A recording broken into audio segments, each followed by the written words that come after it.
шеңберден тыс жатқан Е нүктесі арқылы екі сәуле жүргізілген, және оның біреуі шеңбермен А нүктесі жанасады. Екінші шеңбер В және С нүктелерін қиып өтеді. ВЕ 9, СЕ 4, АЕ кесіндісін табыңыз. ВЕ мынаның бәрі 9, СЕ бізде мына жер 4, мынаны табуымыз керек. Номер 4-ші есеп. Яғни бізде білеміз, бір кесінді, яғни шеңберді жанайтын болса, сол жанаған кесіндінің квадраты мынау ВЕ-нің, яғни жалпы ВЕ кесіндісін СЕ кесіндіге көбейткенге тең.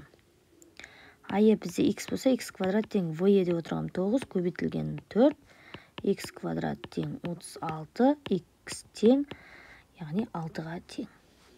Болды. Екінші жағдайда шеңбердің тышы Е нүктесі арқылы екі сәуле жүргізілген. Олардың біреуі шеңбермен А нүктесіне жанасады, екінші шеңберді В және С нүктесінен қиып өтеді.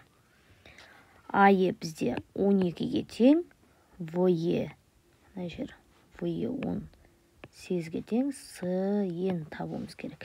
Жаңа айтқандай жанасатын квадраты болады да, ВЕ-ні көбейтемін СЕ-ге болады. Яғни 12-нің квадраты 18 көбейтілген Х деп аламыз. 12 квадраты бізде 144 тең 18 көбейтілген Х. Х тең 144-ті 8-ге бөлетін болса, 18-ге бөлетін болсақ, 8-ге тең болады. Жауап шықты.